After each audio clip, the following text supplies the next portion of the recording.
Well, good morning. It's October 4th, and I'm no longer on the trail.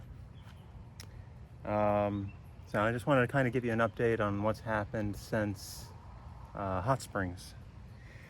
Um, so I got in, last Saturday, and then I was hoping that a friend was going to be able to get to me on Sunday, and he tried. He said he got to within about an hour and 15 minutes of me, and he had to turn around. The roads were just impassable.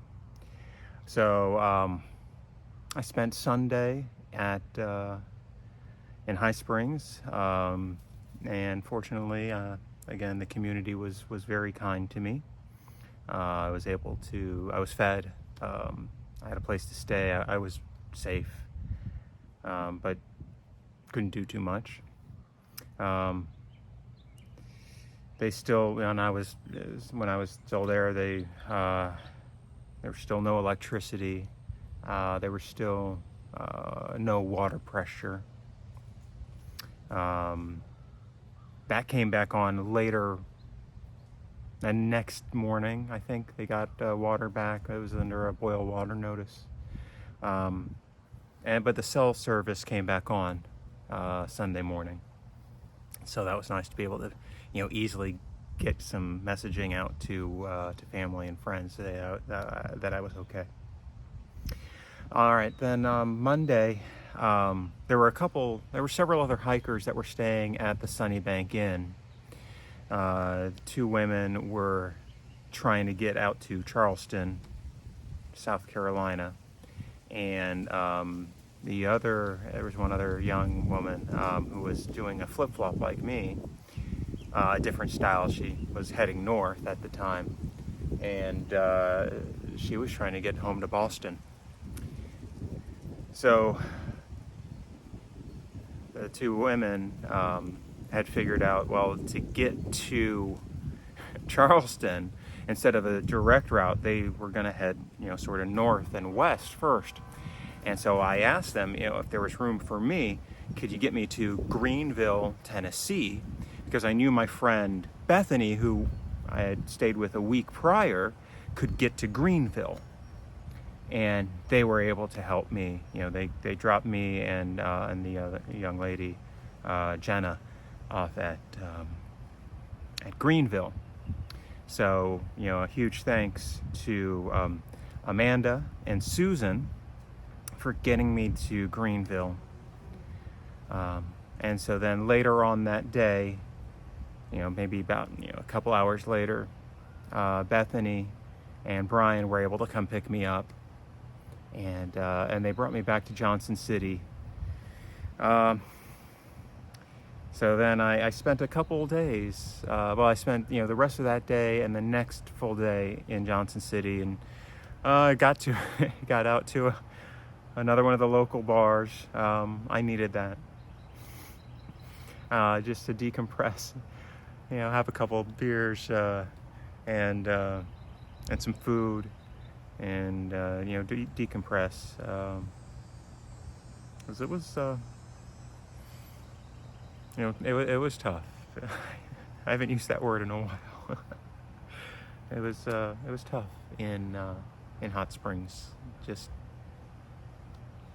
seeing what had happened, and I helped out a little bit. I did some dishes in the kitchen, but there was a lot of other stuff going on in the community. They had started repairing the roadway that was above the creek, and I think it was probably 80% done when I left. So that was good, that they were going to be able to get vehicles through town, which certainly helps. But anyway, so I'm back in Johnson City for a day or two. Let's see, so that would have been Monday. I got into Johnson City Tuesday. I was there the whole day. Helped out around the house a little bit. Made dinner for them, and then on Wednesday, I flew out of Bristol, the Tri-Cities Airport, to Atlanta, and then from Atlanta back to Orlando. So I was back home Wednesday.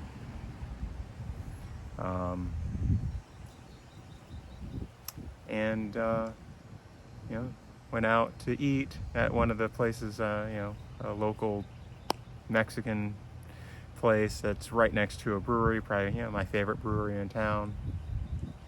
And my brother and his wife came and saw me from there.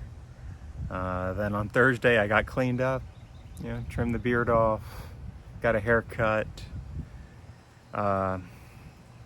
went out and bought some clothes. Shirts, whatever, but I don't have any pants that fit me. I lost almost 50 pounds over the past 5 months.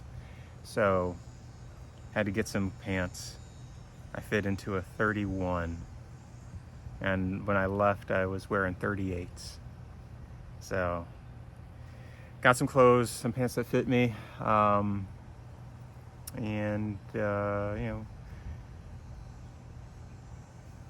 trying to acclimate to normal life again, which has been challenging. But I don't feel like I'm in my normal life because I'm watching. I've got to keep exercising, because if the trails, if the forests open back up, and I think I can, and the towns, I know like Hot Springs is going to be a long way from being normal-ish. But if I think I can get back on the trail and I'm able to resupply, and the forests are open and accepting, visitors, I want to get back on and get this done. I'd like to get it done while I'm still on sabbatical. I still have, through the end of the year, I'm still on sabbatical.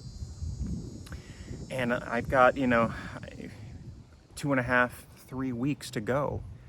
I would have been done in 2.5 weeks. Now that I haven't been exercising for a week, it might take me 3 weeks to get it done. But I've got to try and stay in shape for now. I was just talking to Jen, saying I'm gonna, go down and get into membership at the local gym, just so I can, use their steppers and their treadmills, just to try and keep my legs in as good shape as I can. So that way, if I am able to get back on trail, I'm still in decent shape.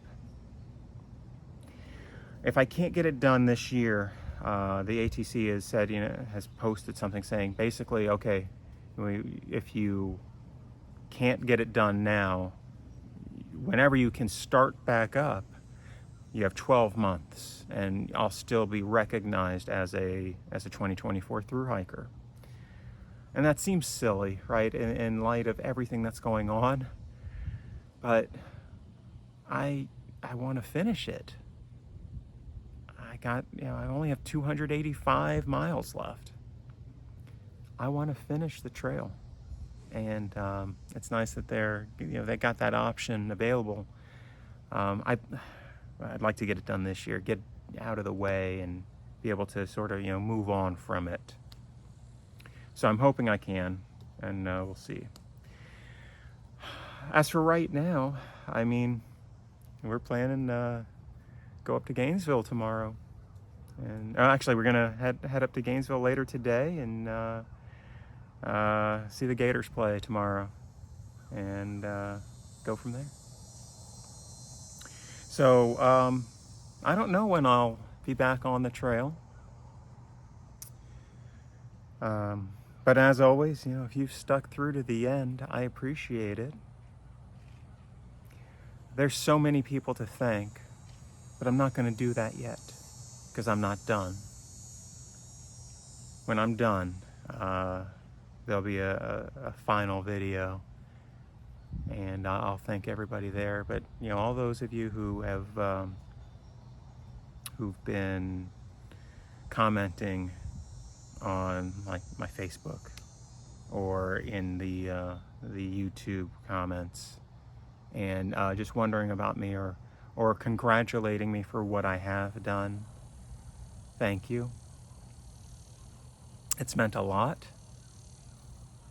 but I'm not done yet.